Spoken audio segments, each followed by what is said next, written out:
मित्रों नमस्कार, नारायण अकेडमी में स्वागत है। आइए हम लोग आज भारतीय संविधान का प्रस्तावना देखते हैं। प्रस्तावना को ही उद्देशिका भी कहा जाता है, उद्देशिका, और इसी को अंग्रेजी में प्रेम्बल कहते हैं। ठीक, तो हम लोग इसमें देखते हैं सबसे पहले कि प्रस्तावना क्या है।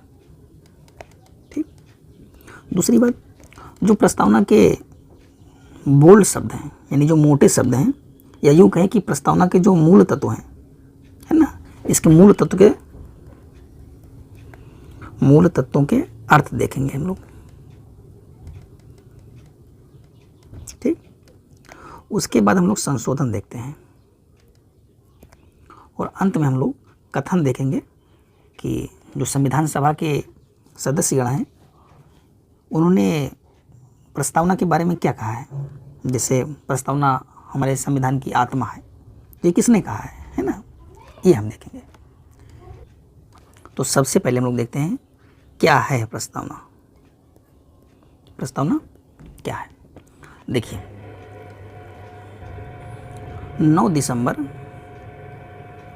1946 को संविधान सभा की पहली मीटिंग हुई, संविधान सभा की पहली बैठक हुई।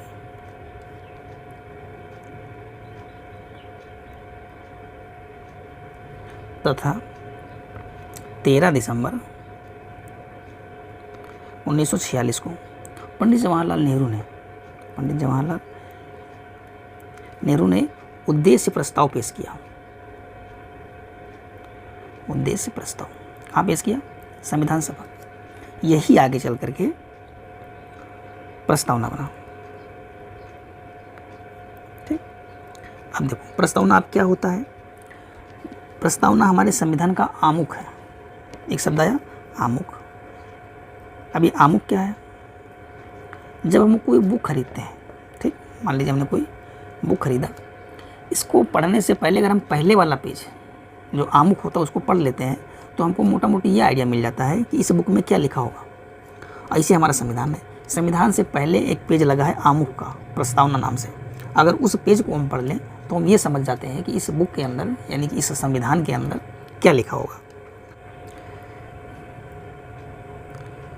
संविधान के आदर्शों, उद्देश्यों तथा सरकार के स्वरूपों व संविधान के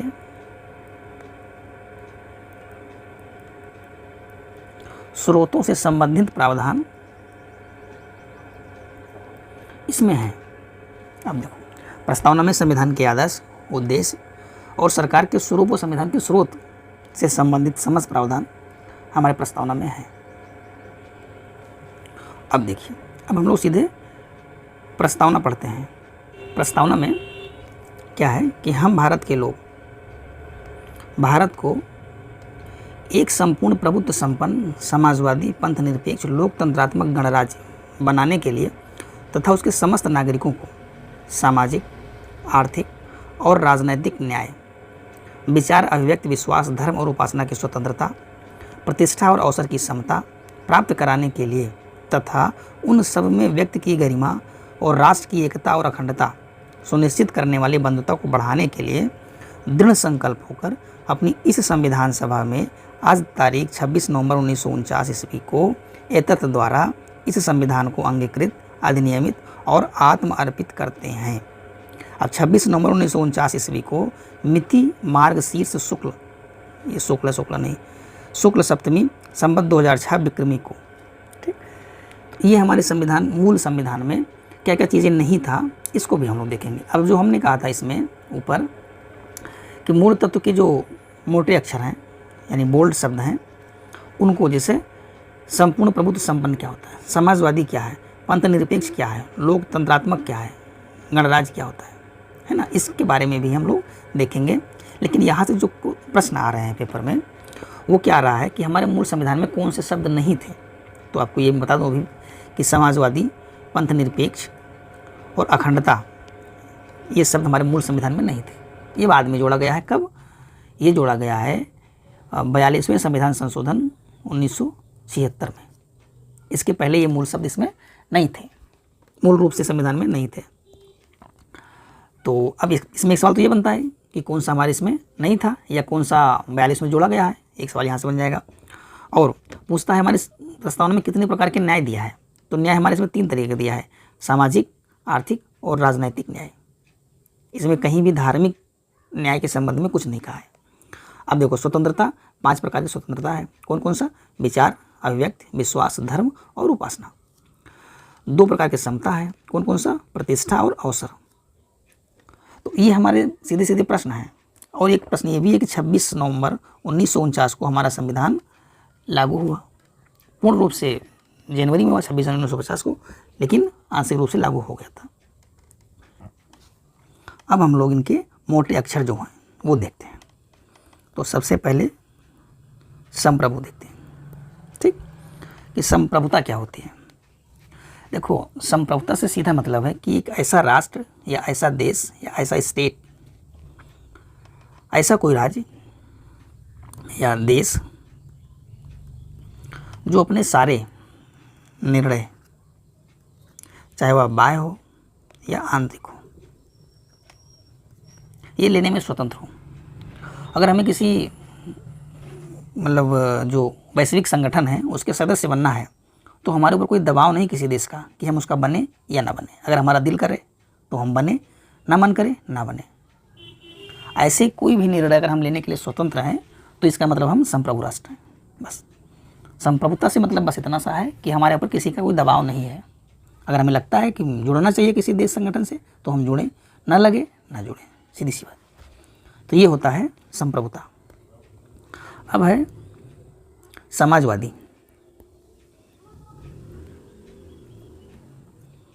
समाजवादी देखो, सबसे पहली बात तो ये कि ये मूल संविधान में था नहीं।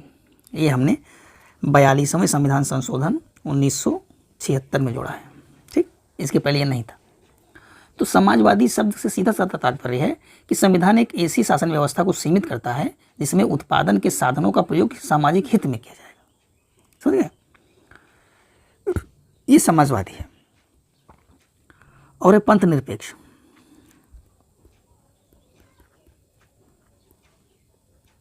पंथ निरपेक्ष, देखो पंथ निरपेक्ष में क्या है?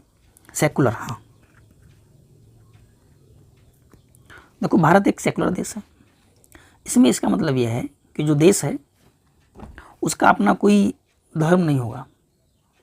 मतलब धर्म के मामले में जो देश तटस्थ है उसका किसी ना बढ़ावा देना है किसी धर्म को, ना किसी धर्म को दबाना है। वो सबके साथ समान व्यवहार करेगा। तो वह देश क्या है? पंथ निरपेक्ष। पंथ निरपेक्ष सीधा सा मतलब है कि देश का कोई भी राजधर्म नहीं होगा, है ना। अगर राज्य की बात करें तो कोई इसका राजधर्म नहीं होगा।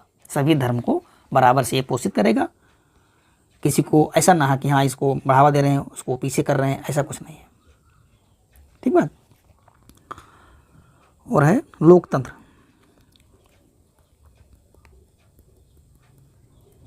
लोकतंत्र, डेमोक्रेसी। देखो डेमोक्रेसी में क्या है? देखो डेमोक्रेसी में यह है कि जो सरकार है, सरकार सबसे पहली बात तो निर्वाचित होगी। जो सरकारें बनेंगी, सरकारें जो बनेंगी वो स्वतंत्रता और समानता के आधार पर सीधे जनता द्वारा निर्वाचित होंगी और उन्हीं के प्रति उत्तरदायी होंगी। सरकार जो बनेगी वो निर्वाचन के द्वारा बनेगा, सबसे पहली बात। और ये जनता के प्रति जिम्मेदार होंगे या उत्तरदायी होंगे, ठीक बात। और अंत में है गणराज्य। गणराज्य यानी कि रिपब्लिक। इसमें क्या है कि जो राष्ट्राध्यक्ष हैं यानी कि हमारे यहाँ राष्ट्रपति, इनका निर्वाचन होगा।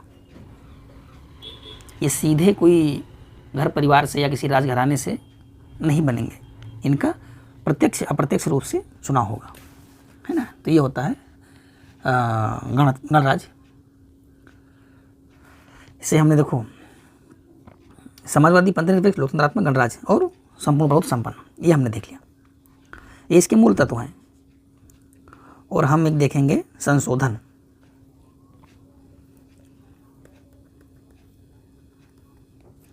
संशोधन तो सबसे पहली बात यह है कि प्रस्तावना संशोधन किया जा सकता है, सीधी सी बात। और इसमें अब तक एक बार संशोधन हुआ है, 42वां संविधान संशोधन 1976। 1976 में 3 शब्द जोड़े गए। कौन कौन सा? समाजवादी, पंथनिरपेक्ष और एक अखंडता।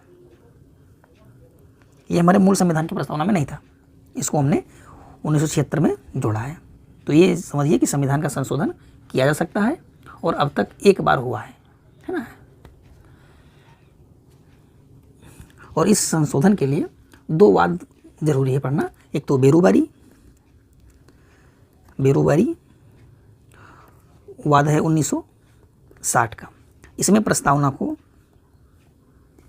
संविधान का अंग नहीं माना है, ये संविधान का भाग है। लेकिन केशवानंद भारतीयवाद 1973, इसमें माना है कि संविधान का अंग प्रस्तावना है, प्रस्तावना संविधान का भाग है, इसलिए इसमें संशोधन किया जा सकता है प्रस्तावना में। अब इसमें हम लोग कथन देख लेते हैं। कथन में देखो, एक सबसे पहले संविधान की आत्मा कहा गया। संविधान की जो ये प्रस्तावना है, इसकी कुंजी या भविष्यफल का, दीर्घकालिक सपनों का विचार का। तो संविधान की आत्मा को ठाकुरदास भार्गव ने कहा, आत्मा के मुंशी ने कहा, और दीर्घकालिक सपनों का विचार ये अय्यर साहब ने कहा, कृष्ण स्वामी अय्यर। इनका पूरा नाम है सर अल्लादी कृष्ण स्वामी अय्यर।